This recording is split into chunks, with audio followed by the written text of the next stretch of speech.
আমি একটা জিনিস লক্ষ্য করলাম, একটা গাছ নিচে এটা কতজন আশ্রয় নিতে পারে। এখানে একটা দেখি কাক অলরেডি বাসা করে আছে।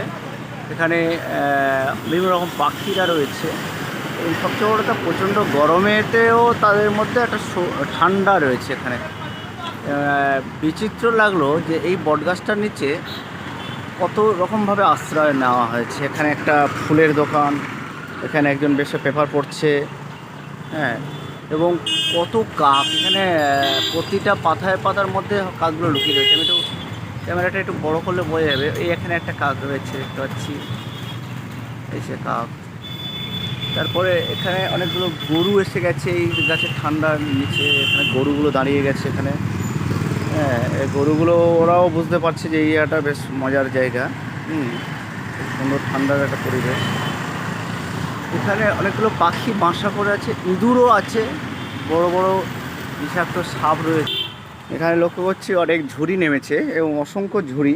একটা জংলি পরিবেশ তৈরি হয়েছে এখানে। একটা মানে বিভিন্ন রকম পাখির এখন একটা তাদের খাবার এবং তাদের বাসস্থান এটাই।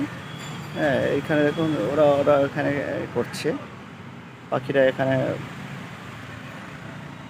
ছোটো পাড়াবাড়ি করছে। এখানেও অনেক শিকড় এসে গেছে বট গাছের মধ্যে দিয়ে।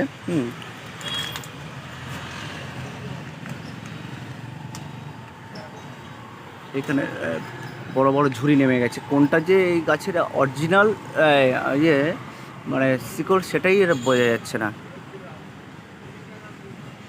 এখানে অলরেডি অনেক শিকড় নেমে গেছে এবং অনেকটা দূর বিস্তৃত, এবং এগুলো বেশ দড়ির মতো, সব শক্ত শক্ত দড়ির মতো হয়ে নেমে গেছে। এখানে প্রচুর নেমে গেছে এরমভাবে।